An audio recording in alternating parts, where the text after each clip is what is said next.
Mis queridos hermanos y hermanas en Cristo, primeramente para mí es un gozo y una alegría venir a compartir la palabra de Dios, ¿verdad? Un mensaje tan bello y tan bonito en las lecturas de hoy domingo. Una enseñanza de la cual podemos aprender muchísimo, porque ciertamente, ¿verdad? Lo que nos está diciendo las lecturas hoy en día, realmente sí estamos preparados. Porque sucede que muchas veces, ¿verdad? Pues el aceite se nos acaba. Y así andamos en la calle, ¿verdad? Andamos por allá afuera sin aceite. Faltamos 3, 4, 5, 6 domingos a la misa, o a veces solamente venimos el tiempo de Navidad, Pascua o Semana Santa y queremos venir a llenar el tanquecito de aceite. Está bien, pero imagínate, si andas por allá afuera y has faltado y no has llenado tu tanque de aceite, el Señor te pesca en ese día, ¿qué vas a hacer? Es duro, ¿eh? Y dicen por ahí que Dios nos agarre confesados, ¿verdad? Porque realmente es eso. Uno tiene que estar siempre preparado, tiene que estar en vela, ¿verdad? Con el aceitito puesto en la lámpara. ¿Saben una cosa? El lenguaje espiritual, ¿verdad? Es un lenguaje sublime que nos ayuda a trascender, nos ayuda a conectarnos, ¿verdad? Con el misterio de Dios. No es un lenguaje común y ordinario como el que usamos siempre, ¿verdad? Con el cual nos comunicamos para mirar las cosas normales, lo que vemos, lo que palpamos y lo que sentimos, ¿verdad? Sin embargo, el lenguaje espiritual es muy necesario en la vida del ser humano, especialmente en aquellos, ¿verdad?, que creemos en Dios, en aquellos que profesamos la fe. Cuando Jesucristo vino al mundo, mis queridos hermanos, causó gran impacto en la gente de su tiempo. Y entonces dicen las Sagradas Escrituras que Él iba creciendo en sabiduría, no solamente en estatura, sino en sabiduría y en entendimiento. Eso es muy hermoso porque la primera lectura nos está hablando de la sabiduría, que es un regalo tan bonito que nos da Dios, porque nos ayuda a mirar y a poder tomar decisiones correctas en la vida. ¿Verdad? Incluso, ¿verdad?, dice ahí que se aparece sola. Y es que de verdad es así, porque cuando tenemos problemas, siempre lo que trabaja es el cerebro con el corazón. Y entonces de ahí que vienen las decisiones correctas, ¿verdad? Si solamente vienen del raciocinio, seguramente fallaremos, pero si vienen de la conciencia, que es la voz de Dios, seguramente tú vas a ser certero en las decisiones que hagas en la vida a través de la sabiduría. Entonces, nuestro Señor tuvo grandes enfrentamientos con la gente de su tiempo, porque no le entendían la manera de cómo Él hablaba. E incluso para que pudieran entender, les hablaba en parábolas. Ni siquiera sus discípulos a veces le entendían, porque muchas veces le dijeron: Señor, pues explícanos esta parábola, ¿qué quiere decir? Y entonces, fíjense bien, una parábola, mis queridos hermanos, es una experiencia de vida. No es un relato fantasioso, ni una fábula, ¿verdad?, ni fabuloso. Nos trae una gran enseñanza y un mensaje divino. Es un mensaje cómo es Dios, cómo es su reino, cómo son sus planes. Y esta definición es importante tenerla en la vida diaria, mis queridos hermanos, porque si uno toma el relato que acaba uno de escuchar en esta parábola, si uno mira ahí, ¿verdad?, pues tú puedes analizar la parábola y tú puedes decir: muy mal. Y no me lo tomen a mal, van a decir: ¿qué va a decir este padrecito? No, cuidado, miren, fíjense bien lo que dice la parábola, Porque entonces, si miramos a fondo en las parábolas, podemos mirar que ahí falta la caridad de estas mujeres. Falta la caridad de las mujeres prudentes, ¿verdad?, de aquellas vírgenes prudentes, ¿verdad? ¿Por qué? Porque miramos ahí un egoísmo. Estas muchachas no quisieron darle aceite a las otras. ¿Cierto o no? Es como cuando alguien te va y te toca la puerta, ¿verdad? El vecino en la noche, como a las 10, 11 de la noche, te dice: regálame una tacita de azúcar. Y tú tienes un bote lleno ahí y le dices: pues no tengo. Como diciendo: ve a comprarlo, ¿no? Es lo que dice aquí. Falta la caridad, ¿verdad? Entonces, fíjense bien. Las parábolas no son historias de virtudes bonitas, mis queridos hermanos. Son fotos de lo que puede suceder en la vida de cada uno de nosotros, del ser humano. Por eso Jesucristo tomaba esa enseñanza de cada uno de nosotros, de la vida diaria del ser humano, para poder, ¿verdad?, enseñar a la gente de su tiempo, de la propia vida, de ahí. Y entonces, claro, son parábolas, ¿verdad?, que muchas veces pues no son virtudes tan bonitas, pero sí nos ayudan a edificar, nos edifican también, mis queridos hermanos. Por ejemplo, otra parábola que no es tan edificante es aquella del administrador corrupto, ¿verdad?, aquel administrador injusto que maltrataba a todos los fieles, los servidores.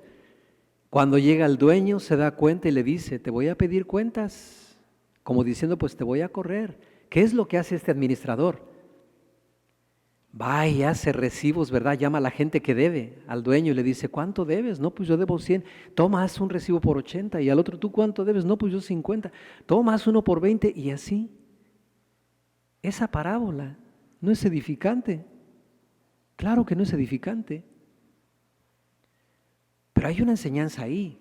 Hay una astucia de aquel administrador.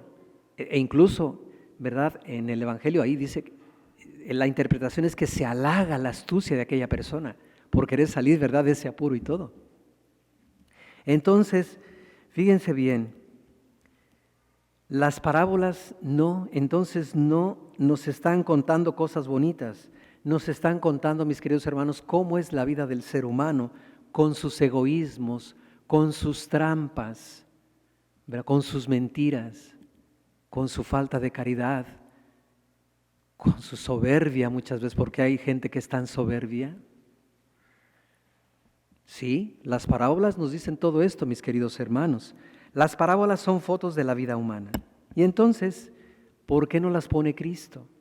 Cristo quiere, mis queridos hermanos, ¿verdad?, que nosotros percibamos, porque si aprendemos a recibir, si aprendemos a percibir el destello de Dios en las parábolas, entonces aprendemos a descubrir el destello que Dios quiere, ¿verdad?, en la vida de cada uno de nosotros. En ese sentido, si lo miramos así, las parábolas son una maravilla, son una pedagogía preciosa, ¿verdad?, porque son educación precisamente para nuestros ojos. Lo que se quiere, ¿verdad?, lo que quieren estas parábolas con nosotros es que aprendamos a mirar la vida en medio de los egoísmos, de las trampas, de las mañas, de las mentiras, que aprendamos a encontrar el relámpago de Dios, porque ahí es donde está la educación de Cristo para todos nosotros. Es eso, mis queridos hermanos. Por ejemplo, esta parábola de las vírgenes, ¿verdad?, las prudentes y las que no eran tan prudentes, no es una educación en la caridad. Si estamos mirando y la analizamos, esta parábola no es una educación en la caridad. Si queremos mirar una parábola en la educación en la caridad, vayamos a la parábola del buen samaritano. Ahí sí,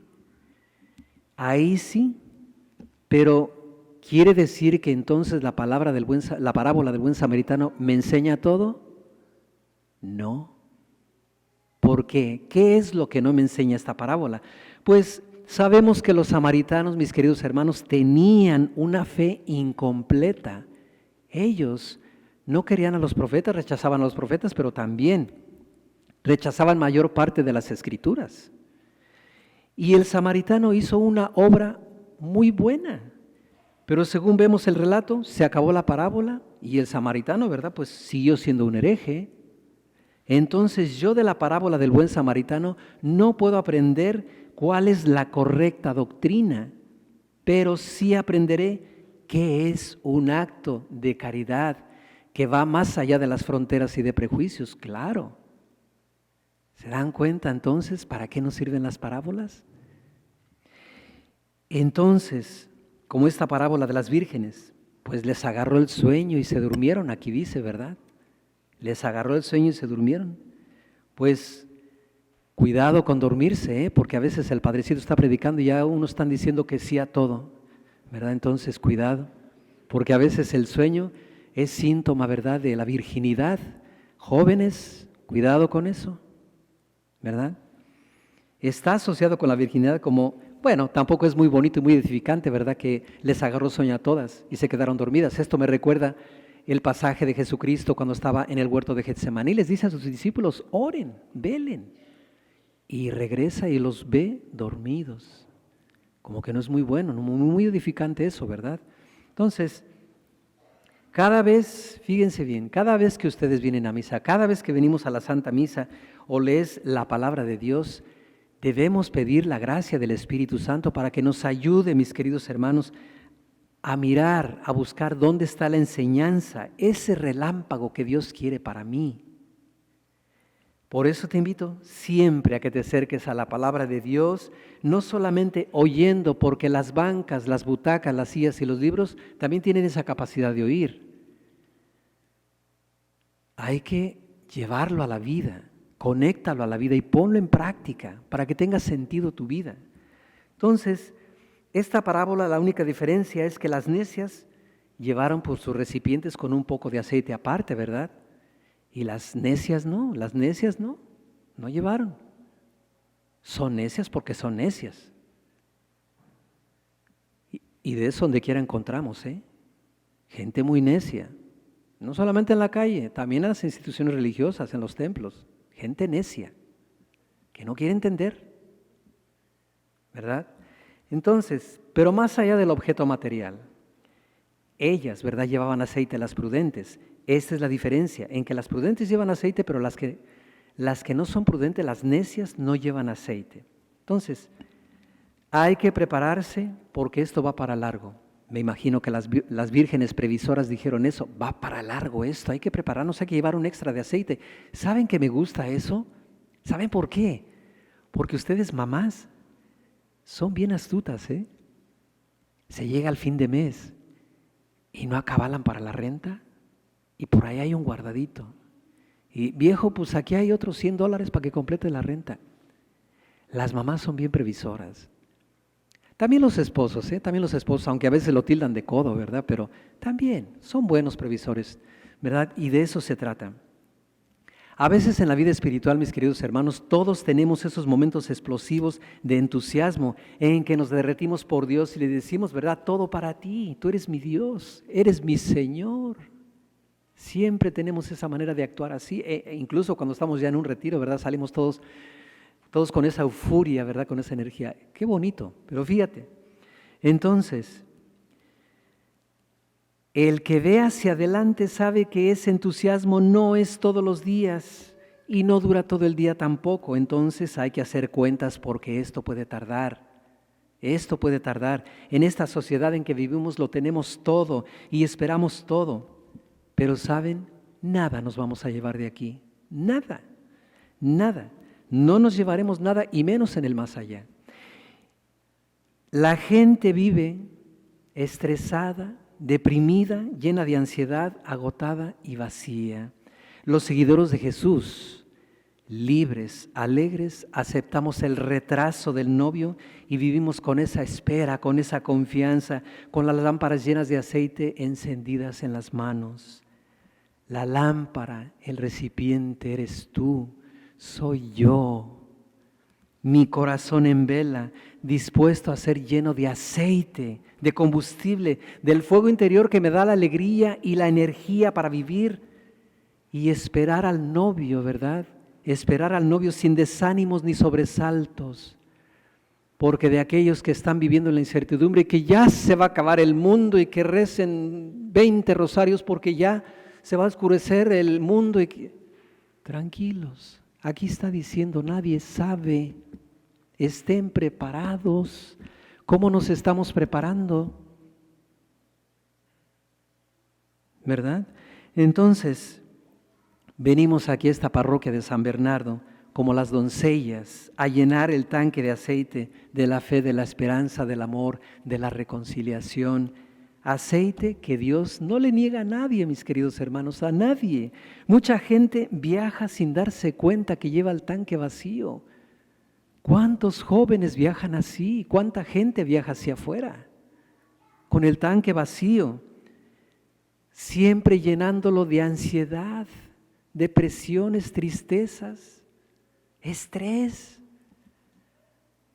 resentimientos, egoísmos, soberbia, todo eso, de lo que estresa y deprime.